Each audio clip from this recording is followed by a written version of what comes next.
Before we get to today's weather with Keith, a reminder of what we were going through 10 years ago today when the snowstorm called Nemo came to town. We get a reminder, of course, from our then colleague reporter Tim Goff. So welcome to my winter wonderland. It's beautiful back here in the backyard, and we'll pull out a little wider and you can see how big the snowdrift is here at my house. That's 36 inches, which is pretty good. And we'll show you the real deal here on my roof. Look at that snowdrift. Snow's insulating, you know. 31.9 at the Jetport. That stands as the biggest snowstorm in Portland's history. 10 years ago today. That was all the fun. Memorable. Back then. I remember that one. 8-hour storm center, the longest one I think we've ever done. Bring them back. We need more. Yeah, no, I don't know. That was a good ripper, but it was a bit excessive.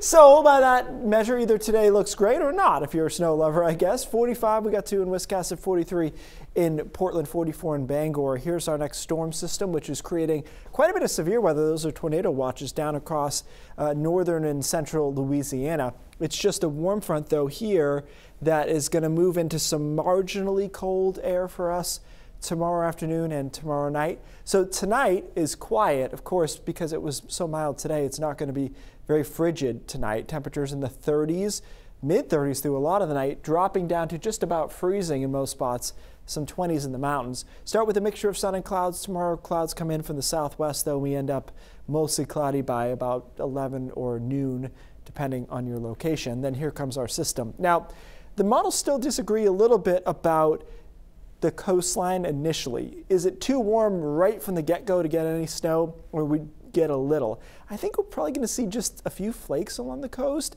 but I do think we're going to have a hard time really accumulating anything. So a few flakes in the afternoon, changing over quickly to rain along the immediate coastline. It does snow inland, and there's some sleet mix in there too through the late afternoon into very early evening. But even across the interior, I think by the time we get to, say, 9 or 10 tomorrow night, this rain snow line is really driven pretty far north. This is 11 o'clock. Bangor just holding on to snow and sleet, as is Waterville. South of that, though, we're looking at all rain, and it's still snowing in Millinocket and Caribou. And Caribou is really one of the few spots that stays all snow. The rest of us have changed over squarely to rain through late Thursday night into Friday morning. And then Friday, actually, we poke our temperatures up to the upper 40s to low 50s, and it's pretty nice on Friday afternoon. So this map looks similar to yesterday's, but everything did shift northwest because it just looks warmer and warmer.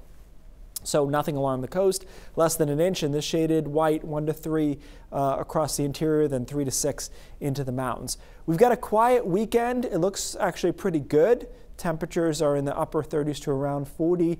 And then there's a storm on Sunday night that should miss us.